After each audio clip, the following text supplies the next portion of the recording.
बहुत साल पुरानी बात है। प्राचीन इजिप्ट में अब्दुल्ला नाम का एक बहुत बड़ा कपड़ों का व्यापारी था। अब्दुल्ला बहुत ही अमीर था और साथ ही नेक और रहमदिल था। अब्दुल्ला के उस शहर में लगभग 5 दुकानें थी। इतना कुछ होते हुए भी अब्दुल्ला कभी कभी बड़ा उदास रहता था क्योंकि उसे कोई संतान नहीं थी। वो हमेशा साधु, मौलवी और महंतों की सेवा करता, गरीबों में कपड़े बांटता और दुआ करता कि उसे एक बेटा नसीब हो। आखिर भगवान ने उसकी सुन ली और जल्द ही उसके घर में एक बच्चे का जन्म हुआ। अब्दुल्ला ने बड़े प्यार से उसका नाम सुल्तान रखा। एक दिन अब्दुल्ला ने एक ज्योतिष को घर बुलाया। ज्योतिष ने बच्चे की कुंडली देखी और कहा, ये लड़का शूर है, लेकिन जब ये 16 साल का हो जाएगा तब उस पर बहुत बड़ा संकट आएगा, जिससे उसका जीवन बड़ा ही दुखदायी हो जाएगा। मेरा बेटा शूरवीर है ना, यही काफी है। वो खुद ही उन संकटों से और आपदाओं से जूझ लेगा। कुछ सालों बाद सुल्तान 16 साल का हो गया। अब्दुल्ला के बहुत समझाने पर भी सुल्तान दुकान पर ध्यान न देता। उसका सारा ध्यान खेल कूद में ही लगा रहता था। अब्दुल्ला को अपने बेटे की बहुत चिंता होती। उसी चिंता ने उसे घेर लिया और वो बहुत बीमार पड़ गया और इसी बीमारी में उसकी मौत हो गई। सुल्तान को व्यापार की कोई समझ न थी। इसी वजह से जल्द ही उनका दिवाला निकल पड़ा। जल्द ही उसे अपनी 5 दुकानें बंद करनी पड़ी। अब उसके पास उनका बड़ा सा मकान ही बचा हुआ था जिसमें वो और उसकी माँ रहती थी। एक दिन रात के समय जब सुल्तान सो रहा था, एक वृद्ध सन्यासी उसके सपनों में आया। सुल्तान बेटा, उठो। आप कौन हो? घबराओ मत, अब मेरी बात ध्यान से सुनो। तुम कल सुबह उठकर ईरान देश के लिए निकल पड़ना। वहाँ तुम्हारा नसीब झगमगा उठेगा। इतना कहते ही वो सन्यासी गायब हो गया। सुल्तान नींद से जाग गया और उसने वो बात अपने माँ को बताई। बेटा, सपने कभी सच नहीं होते, उन पर विश्वास कैसे किया जाए? लेकिन माँ, मुझे ये सपना सच लग रहा है और जो सन्यासी मेरे सपनों में आया था वो भी बड़ा शक्तिशाली लग रहा था। मुझे लगता है कि मुझे ईरान देश जाना चाहिए। और इस तरह अपने माँ की बात ना सुनकर सुल्तान ईरान देश आ पहुँचा। बड़ी दूर की यात्रा होने के कारण वो बहुत थक गया था। उसे जल्द ही नींद आ गई। सपने में फिर से वही सन्यासी उसके सामने आया। सुल्तान बेटा, ये तुम्हारी परीक्षा थी। मैं देखना चाहता था कि क्या तुम में साहस है कि तुम ये इतनी मुश्किल यात्रा कर पाओ। अब वापस अपने घर चले जाओ, वहीं पे तुम्हें धन का लाभ होगा। जैसे ही सुल्तान की नींद खुली, वो अपने आप को कोसने लगा। मैं तो गधा ही हूँ। माँ की बात ना मानकर मैंने बड़ी गलती की है। मेरा नसीब है कि मैंने ये बात और किसी को नहीं बताई, वरना सभी मुझ पर हंस पड़ते कि मैंने एक सपने को ही सच मान लिया। सुल्तान अपने घर पहुंचा। उसने सारी बात अपने माँ को बताई। माँ ने उसे दिलासा देते हुए कहा, जो हुआ सो हुआ। अगर तुम्हारे नसीब में धन है तो वो तुम्हें यहीं पर मिलेगा। अब आगे सोचकर काम करना। सुल्तान ने अपने माँ की बात मान ली, लेकिन उसी रात फिर वही सन्यासी उसके सपनों में आया। सुल्तान, तुम्हारे नसीब खुलने का समय आ चुका है। कल सुबह उठकर अपने पिताजी के कमरे में जाके तुम उस कमरे की खुदाई करना। वहाँ तुम्हें अपार धन का लाभ होगा। नींद खुलते ही सुल्तान भागते हुए अपने माँ के पास पहुँचा। उसकी सारी बात सुनकर माँ हंस पड़ी। क्या तुम्हें अभी भी इन सपनों पे विश्वास है?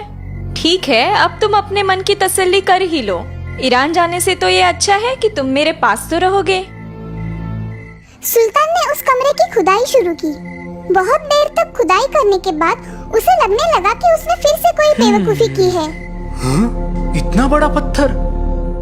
जैसे ही उसने वो पत्थर हटाया, उसे अंदर जाती हुई कुछ सीढ़ियाँ नजर आई। माँ, यहाँ पे तो एक सुरंग है। माँ को ये सब देख बड़ा आश्चर्य हुआ। जब वो दोनों उन सीढ़ियों से उतरकर नीचे उस कमरे में पहुँचे, इतना सारा सोना! हाँ? वो कैसी रोशनी है? जब वे दोनों उस कमरे में पहुँचे, उन्हें वहाँ पे 8 बड़ी मूर्तियाँ नजर आई।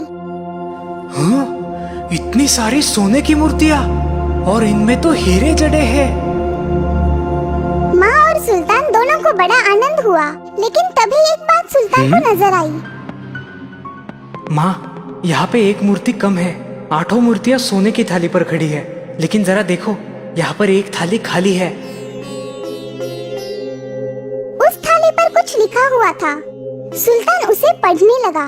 बधाई हो बेटा, ये 8 मूर्तियाँ और ये धन तुम्हारा है, लेकिन इन 8 मूर्तियों से भी ज्यादा मूल्यवान और बेहद सुंदर मूर्ति अगर तुम्हें हासिल करनी है तो तुम्हें बगदाद जाना पड़ेगा, जहाँ पे मेरा एक पुराना दोस्त मुबारक तुम्हें वो मूर्ति खोज निकालने के लिए मदद करेगा। सिर्फ वही एक आदमी है जो तुम्हें मदद कर सकता है। माँ, मुझे वो 9वीं मूर्ति हासिल करनी है। आप मुझे बगदाद जाने की इजाज़त दीजिए। मैं अब तुम्हें नहीं रोकूंगी सुल्तान, तुम पर अल्लाह की मर्जी है, वो तुम्हें कामयाबी दे। इस तरह जहाज से सफर कर सुल्तान अब बगदाद आ पहुंचा। मुबारक बगदाद का एक नामचीन व्यापारी था। उसकी मसालों की दुकान थी। जब सुल्तान ने मुबारक को सारी बात बताई, तब मुबारक ने सुल्तान को गले लगाते हुए कहा, मुझे यकीन था कि एक ना एक दिन तुम मेरे पास जरूर आओगे। तुम बड़े ही होनहार और काबिल बेटे हो। मैं तुम्हें वो 9वीं मूर्ति ढूंढने में जरूर मदद करूंगा। हम कल ही उस मूर्ति की खोज के लिए निकल पड़ेंगे। दूसरे दिन ऊंटों पे सामान लाद के वो दोनों निकल पड़े। शहर से थोड़ा दूर जाते ही उन्हें एक जंगल लगा। अब यहाँ से हमें पैदल जाना पड़ेगा। ऊंटों को वहीं छोड़ वे दोनों जंगल के अंदर घुस गए। जंगल बड़ा ही डरावना था। कुछ दूर जाने पर उन्हें एक गुफा लगी। हमें इस गुफा में से अंदर जाना पड़ेगा। तुम्हारे पास जो मशाल है उसको जलाओ। दोनों ने अपनी पोतड़ी में से मशाले निकालकर उन्हें जलाया और उस रोशनी के सहारे वे आगे बढ़ने लगे। उस गुफा के अंदर एक तालाब था। तालाब के किनारे पर एक छोटी सी नाव बंधी हुई थी। अपनी मशाल बुझाओ और जब तक इस नाव में से हम ये तालाब पार नहीं करते, अपने मुंह में से एक भी शब्द मत निकालना, क्योंकि इस तालाब में पिशाचे रहते हैं। अगर तुमने आवाज की तो वो तुम्हें निगल लेंगे।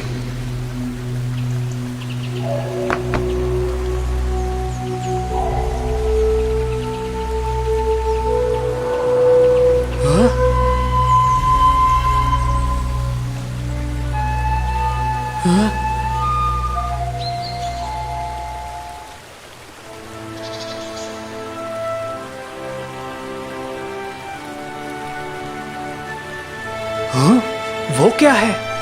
वो राक्षसों के राजा का महल है। अब हमें आगे नहीं जाना चाहिए, नहीं तो ये राक्षस हमें मार डालेंगे। फिर मुबारक कुछ मंत्र पुटपुटाने लगा और एक बड़ा सा घेरा उसने जमीन पर खींचा। हम दोनों को इस घेरे में ही रहना है। अब मैं फिर से मंत्र पढ़ूंगा। जैसे ही इन राक्षसों का राजा हमारे सामने आएगा और तुम्हारी मांग पूछेगा, तुम उससे वो 9वीं मूर्ति मांग लेना। लेकिन याद रखना, गलती से भी इस घेरे के बाहर कदम ना रखना, वरना तुम जल के राख हो जाओगे। ऐसा कहकर वो फिर से मंत्र पढ़ने लगा।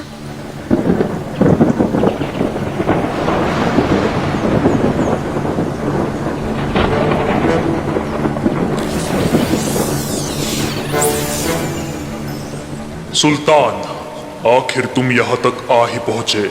मैं ही वो वृद्ध सन्यासी हूँ जो तुम्हारे सपने में आता था। हाँ? मैंने ही तुम्हारे पिताजी को भी मदद की थी और तुम्हें भी करना चाहूंगा, लेकिन इसके बदले में तुम्हें मेरा एक काम करना पड़ेगा। जी हाँ हुजूर, आप जो भी कहोगे मैं करूँगा, लेकिन वो 9वीं मूर्ति आप मुझे दिलवा दीजिए। जरूर जरूर, लेकिन उस 9वीं मूर्ति के बदले तुम्हें मेरे लिए एक बड़ी ही खूबसूरत लड़की लानी पड़ेगी, जिससे मैं शादी कर सकूं। लेकिन याद रखना, वो लड़की ना कि सिर्फ खूबसूरत होनी चाहिए, बल्कि मन की सच्ची, दयालु और निष्कपट भी होनी चाहिए। हुजूर, मैं ऐसी लड़की तो ढूंढ लूं जो खूबसूरत है, मगर उसके दूसरे गुण मैं कैसे जान पाऊंगा? मुझे ये कैसे समझ आएगा कि वो मन की सच्ची और निष्कपट है? मैं तुम्हें एक आईना देता हूँ, जिसमें झांकते ही वो आईना हंसने लगे तो जान लेना कि वही लड़की निष्कपट और मन की सच्ची है। तुम उसे मेरे पास ले आना, उसमें गलती मत करना, वरना मैं तुम्हारा सारा धन छीन लूंगा। ऐसा कहकर एक बड़ा ही खूबसूरत सा आईना उसने सुल्तान को भेंट दे दिया। फिर मुबारक और सुल्तान नाव में से वापस आए। सुल्तान अब सोच में पड़ गया कि आखिर ऐसी लड़की उसे कहाँ मिलेगी। सुल्तान, तुम्हारी उलझन का हल मेरे पास है। बगदाद शहर में एक से बढ़कर एक बड़ी खूबसूरत लड़कियां हैं। हम ऐलान करके हमारे महल पर उन लड़कियों के लिए एक बड़ी दावत रखेंगे और एक एक कर उन सभी लड़कियों को उस आईने के सामने लाएंगे। शहर में ऐलान किया गया। इस शहर की तमाम नौजवान और खूबसूरत लड़कियों को ये दावत दी जा रही है। हुजूरे आला मुबारक जी के पास एक बड़ा सा जादुई आईना है जो इन लड़कियों में से एक सबसे खूबसूरत लड़की को चुनेगा और फिर उसे 10,000 सोने के मोहरे इनाम दिए जाएंगे। अब शहर में बड़ी हलचल मच गई। सभी लड़कियां सज धज कर दावत के लिए आ पहुंची। लेकिन जैसे ही वो आईने के सामने खड़ी होती, आईना जोर जोर से रोने लगता और लड़कियां शर्माकर और घबराकर वहां से भाग जाती। धीरे धीरे सभी लड़कियां महल में से मायूस होकर चली गई।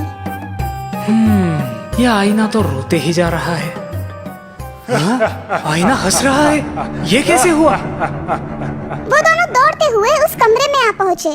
उन्होंने देखा कि उस घर के नौकरानी की लड़की उस आईने के सामने खड़ी है और उसे देख वो आईना जोर जोर से हंस रहा है।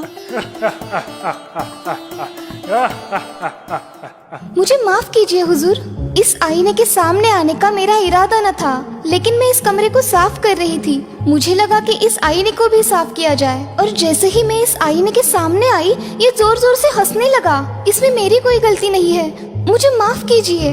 तुम्हारा नाम क्या है? जुबैदा, मैं यहाँ की नौकरानी नफीजा की बेटी हूँ। सुल्तान, बेटा जिसे हम ढूंढ रहे थे वो तो हमारे पास ही थी। घबराओ मत बेटी, हम तुम्हें इनाम देंगे।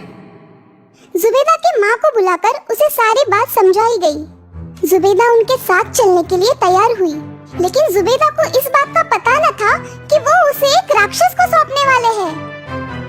जुबैदा को साथ लेकर वो उस राक्षस की नगरी की तरफ जाने लगे, लेकिन सुल्तान को ये बात अब बिल्कुल ही पसंद नहीं आ रही थी कि वो एक लड़की को अपने स्वार्थ के लिए एक राक्षस को सौंप रहा है।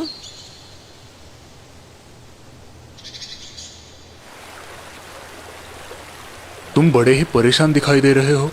चाचा जान, ये लड़की बड़ी ही भोली और नेक है। क्या उसको राक्षस को सौंपना ठीक रहेगा?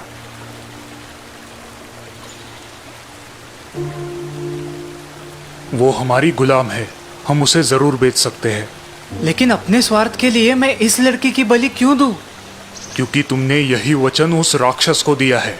अपना वचन निभाओ, वरना वो राक्षस तुम्हारा सर्वनाश कर देगा।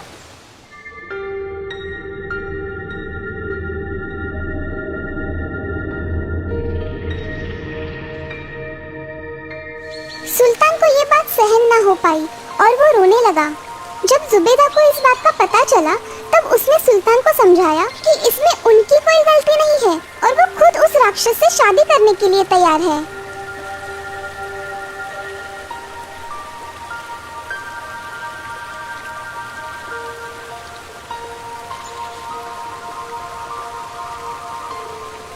अब वो उस महल के पास आ पहुंचे। मुबारक ने मंत्र पढ़े और राक्षसों का राजा उनके सामने आ खड़ा हुआ। सुल्तान, तुमने अपना वचन पूरा किया। मैं तुम पे बड़ा ही खुश हूँ। अब घर वापस जाओ, तुम्हें वो 9वीं सबसे मूल्यवान मूर्ति मिल जाएगी। सुल्तान ने जुबैदा को उस राक्षस को सौंपा। सुल्तान बड़ा ही मायूस होकर घर लौट आया।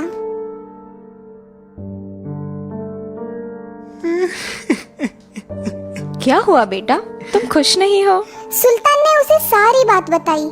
क्या तुम जुबैदा से प्यार करने लगे थे?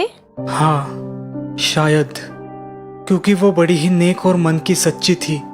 जो हुआ उसे बदला नहीं जा सकता, लेकिन एक बात हो सकती है। राक्षस ने कहा था कि वो 9वीं मूर्ति तुम्हें मिल जाएगी। तो अब हम नीचे जाके देखते हैं कि क्या उसने अपना वचन निभाया है, और अगर उसने अपना वचन निभाया होगा तो हम वो मूर्ति उसे वापस कर देंगे और उसके बदले में हम उस लड़की को उससे छुड़ा लेंगे। सुल्तान को ये बात पसंद आई। वो दोनों नीचे उस कमरे में पहुंचे।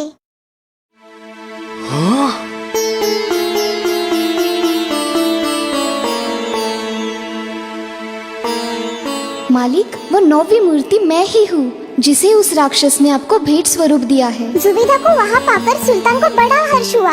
तभी वो राक्षस वहाँ पे प्रकट हुआ, लेकिन अब उसका रूप एक राक्षस की तरह विकराल और भयानक नहीं था। मैं यक्ष हूँ, स्वर्ग में रहता हूँ। ये तुम्हारी परीक्षा थी और तुम उसमें सफल हुए। यही वो 9वीं मूर्ति है जो किसी सोने, हीरो या मोतियों से भी ज्यादा मूल्यवान है। और मैं ये चाहता हूँ कि तुम इससे शादी करो और एक खुशहाल जिंदगी बिताओ।